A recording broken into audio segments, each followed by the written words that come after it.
morning. This is a subcommittee meeting of the Plant and Maintenance Subcommittee. I am the committee chairman. Mr. Ferranti is also on the committee, and also Ms. Ty. I have a few items I'd like to discuss. Number one would be the snow removal equipment for the Garfield School. Because of the layout of the Garfield School, I think it's very difficult to plow that area, and I believe an extra piece of snow removal equipment would be helpful to assist the custodians with snow removal in the area. And that's what I'd like to discuss, and I'd like to ask Mr. Swenson to talk about that if he would. Thank you. Okay, well, we'd happily.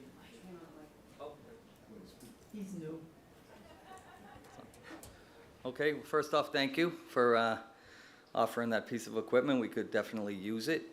The footprint at the Garfield School is a little unique compared to the rest of our buildings, but we also go above and beyond our property lines and extend into neighborhoods to try to hit the local crosswalks and, you know, as far as we can around the neighborhood to kind of make sure there's no obstructions prior to our, you know, property lines and the proximity to the gates of our buildings. So we could certainly use it. It's a larger footprint, and the snow removal in that little plaza that's up on the top is a bit challenging and needs to be almost lifted and taken away more so than just pushed to the side, which is the case at the other smaller schools.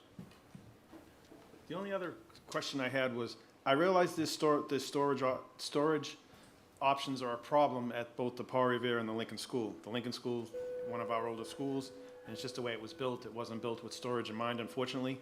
The Paul Revere, the footprint kept shrinking, and we ended up with a much smaller building, I think, than anyone would have liked today. And I realized there were storage options, no storage options there. Something maybe we could look into, feasibility of creating some storage. My only thought was to get a second piece of equipment and possibly a trailer for snow removal. I realize it wouldn't be on site, but a plow goes there to plow the parking lot and things like that.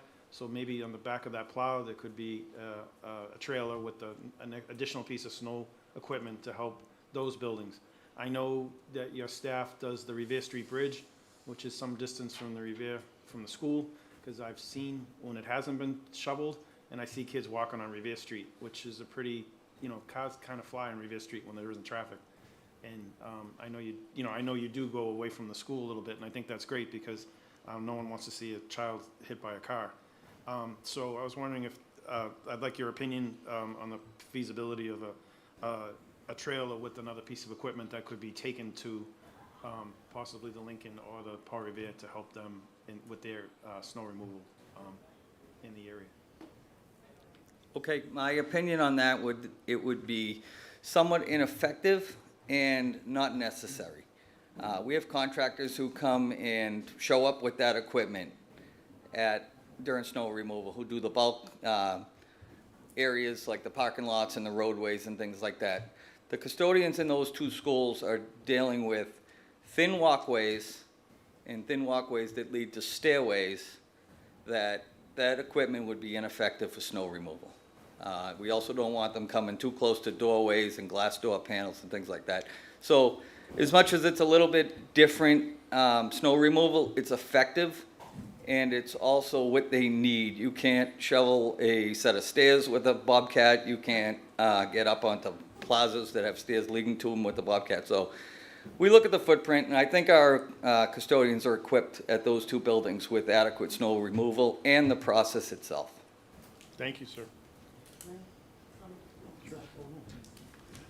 And I would just add that one thing that Mr. Svensson does very well is deploy the maintenance team to assist where they're most needed in other buildings. So in those buildings where we have less mechanical capacity for the reasons Mr. Svensson just described, there is additional manpower support when needed based on his best judgment on what's needed at each building. So you're not concerned about the Revere Street Bridge area? I know you do it. Well, like I said, they use a snow blower to do that currently. They still do it with, and I believe it's effective. The problem with these Bobcats and these bigger machines is they don't really fit on sidewalks, and they're not really that effective. And if you do, you're blowing the snow into the street or into somebody's yard. So the idea is to not do that, but almost kind of just kind of draw that little path that says, hey, here's a safe walkway. Okay. The city comes later and does their sidewalks on that road as it is, but it's oftentimes that it's not soon enough that the kids can get to school on a late night storm where they're out doing all their things, and we give them that safe path, and then we come behind it and clean it up. Yeah, that was my concern because, it's kind of like a no man's land because it's not really anyone's property, so to speak. I know the city, should take care of it, but they've got the whole city to take care of. So I think sometimes it gets neglected, and not by the school because it's not on school property, but I lived down there when I was a kid. I went to the Revere school. I know walking up Sagamore Hill and then walking by that bridge, it was never a fun task on a snowy day. Right. And, we didn't have a bus, and parents didn't take you to school then. You walked, and I walked up Sagamore Hill for 8 years, and I know what it's like, and I know it's like making the bridge thing. And I remember as a kid walking on Revere Street because that area wasn't plowed. But I'll take your recommendation, and thank you very much. The next point I had was on sound equipment for the auditorium. We're fortunate now to have a drama teacher at Revere High School. I think it's great. I recently was at the rock ensemble, and while they didn't necessarily need this other equipment, I know that for plays and productions and things like that, they do need the equipment. It's a wireless microphone. I recently went to the Hill School for a production of Aladdin, and they did have them there, and the kids were using them, and there was quite a number of kids on stage. So I know that trying to get the drama program off the ground is a little difficult with COVID, but I know the teachers are very industrious and hardworking, and I think she could use, or the program could use some more equipment. So I was asking for some funding for that equipment.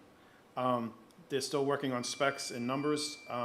The estimate is about $15,000 on that piece of equipment. So, can I speak to that? Absolutely. So I think that one of the things we have to be mindful of is the funding that the committee relegates for different programs in schools. And it's certainly the purview of the principal to decide how their budgetary funds should be spent.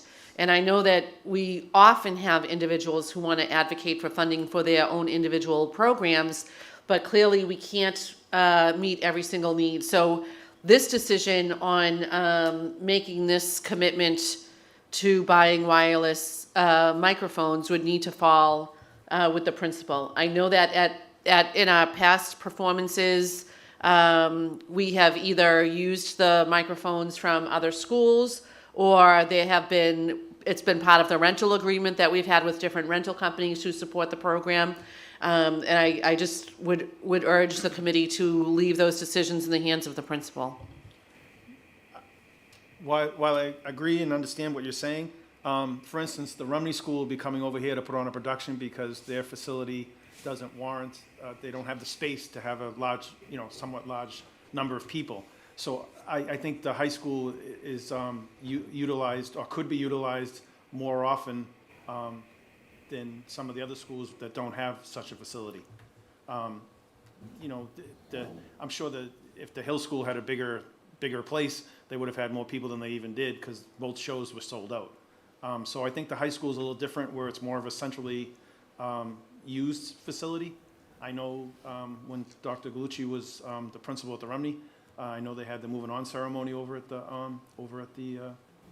high school because of the proximity of the Rumney. And again, I know that the Rumney is doing their performance over here, and I think it would be helpful. So I don't think it's not, the high school is utilized for a lot more things than just high school. So that's why I was asking for it as a separate item and not asking the principal of the high school to pay for that because, other people use it, why should it come out of my budget type of thing? And he's not saying that, I am. Okay, I thought that you had referenced the high school theater program. I did, Okay. as an example of something that was asked for, but I think that type of equipment could be used by other, like, for instance, the Rumney, I was given an invitation for the Rumney performance that they're putting on. So they're doing it here because they don't have the facility at their school. So I think it would be used by more than just the high school, and that's why I don't think it's fair to take it out of the high school budget, so to speak. That's why I asked for a separate item. Kind of community property, so to speak. Yeah, it's something that we can certainly look into, and I do know that we have a number of wireless mics already at the high school that are used for presentations. They're not the headset type that I am assuming that you're talking about. Yes. They're the clip on your chest type, which work as well, but I'll take the recommendation under advisement and talk to our fine arts director that we're hopefully gonna have on board soon, and we can proceed from there. Thank you. The fourth item must have been added by someone because it wasn't mine. Discuss methods to secure buses and vans. I don't know who, if someone else on the committee brought that up. It was not my agenda item. I believe that was actually added prior to Ms. Rizzo bringing it to our attention, that it should be under the Safety and Security Subcommittee. So that's why we moved that to our Safety and Security Subcommittee meeting, which will be next Tuesday at 4 o'clock. So that will come off of there. My understanding, if I'm correct, and possibly Ms. Rizzo would enlighten me, I think if we purchase buses, that would come under this committee. Is that my understanding? But the policy of busing, like who we bus, would be Ms. Grivalisi? Is that correct?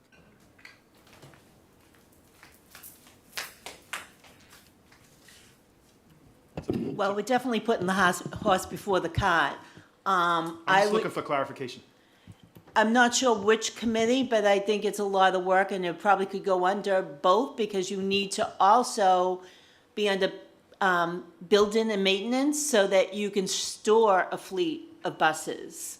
But the work going on would be probably a different group of committees, and then forwarded to the budgeting committee, No problem. Thank you for the But- clarification. maybe sometime soon. Thank you. Do any of the other members have any questions or comments? I just have a comment. We are not dealing with this problem in isolation. This is a problem throughout the entire state and probably through the entire United States, too.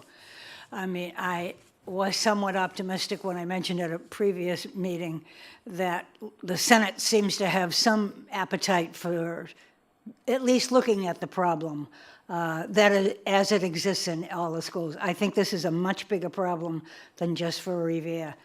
And we will need some guidance from several people before we can do anything. I lived in the time when we did have our own buses. I've lived in the time when we had a combination. And it's a long-term, very difficult problem. Are we looking to buy diesel buses and hire diesel mechanics? Are we looking to buy electric because we're considering climate change? That's a very big one, and I think we need more experts to give us some guidance in that. And I hope to get that from the state. Thank you. Johnny, one question. Yes, Mr. Franchi? Hey, thank you. Kyle, on the, a piece of equipment for the Garfield, are we looking at a Bobcat there, or what are we looking at for the equipment? Yeah, the Bobcat option is the shortest in length, and we'll be storing that in the Garfield garage, and anything beyond that is gonna extend to like a 15, 16-foot piece of equipment. The Bobcat's probably gonna be the best option. Tire driven instead of track stairs, a lot of curbs you gotta go off, and the length and the ability to change from a snow blower piece of equipment on that Bobcat or to the actual bucket to lift some snow up and bring it somewhere else. It's a pretty good piece of equipment. We could, as John mentioned earlier about a trailer, that would be a piece of equipment we could use during the summer or spring on other projects as well. So it could be a universal piece of equipment stored at Garfield for snow removal. All right, thank you. So if I understand you, Mr. Swenson, we should do a trailer and the Bobcat? We have a trailer, We have a sir. trailer? Oh, Yes. okay. I'm sorry, I wasn't aware of that. Thank you. I'd ask for a motion to,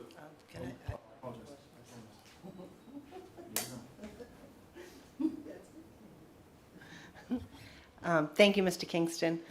Carl, just out of curiosity, how many pieces of equipment do you have currently for the snow removal, including bobcats and snow blowers? And what are the conditions of those? Are any of them like getting to their last, leg in life where they may need to be replaced? Because snow removal is so important, obviously, something we want to keep the kids safe. So what's your inventory? on equipment? Right, I don't have an exact count, but I can tell you that all our equipment is in really good shape. We have mechanics on staff who are, some are custodians, some are maintenance. They're amazing small gasoline engine mechanics, and they can take these things apart. We do replace equipment through my budget as they get older and things like that. So, you know, we got some people who aren't as strong as other people, and we have smaller equipment for them to operate. We have some bigger equipment that does larger areas, but sometimes that doesn't serve the person operating it. So we try to really customize the building to who's using it. And you know, they're all in good shape. The snow beats them up. We fix them. When they get tired, we replace them. Thank you, an excellent question. Thank you. Yes, Ms. Keller? So, We have one of- haven't we already approved the Bobcat in the previous, yeah, so I don't think we need another motion to approve it. one comment that I wanted to make is that one of the main people who does a lot of our maintenance work on this equipment and on our buses is Mike Parent, who's contemplating retirement. And one of the things that we've talked to him about is still staying on to do some of that work on a per diem or hourly kind of basis so that we don't lose his incredible resource, because he really does save us innumerate, Kyle can speak to this, so much money when we don't have to send equipment out to an outside provider to get it fixed. Yeah, I would just say, just a compliment to Mike and pretty much all our staff. Mike's half a day is just as strong as most people out in the private world's full day. So Mike's one of those guys who never stops working, and he works well after his hours on his shift and everything like that. So he's just an asset that we're going to be sad to lose, and I'm actually trying to encourage him to stay. But when he does leave, we'd be happy to have him back in some capacity for sure. I totally agree with those comments. Thank you, Kyle and Dr. Kelly. Unless someone has something further, I do not. A motion to adjourn? So moved, Mr. Chairman. Second. We are adjourned. Are you making a motion to make those recommendations to the budget? We voted for I believe we voted for the Bobcat in the previous meeting, which I don't know if was good or bad, but it was voted in the previous meeting along with the other items. Yeah, Well, does that go to the floor on Tuesday? it will. Yeah, I would think. 'cause It it's a does, doesn't it? subcommittee. Yeah, no, Yeah, I'm just asking. It was voted, yes. And that, but there was a 10,000 line item on that list that I assume was passed as well. It's on that list, so that is included. So I think we're all set, other than we have to vote on it formally on Tuesday in a full session. Correct? We only voted it out as subcommittee, doesn't we have to further vote on it on Tuesday? Yes, goes to budget. Okay. Yeah. Meeting is adjourned.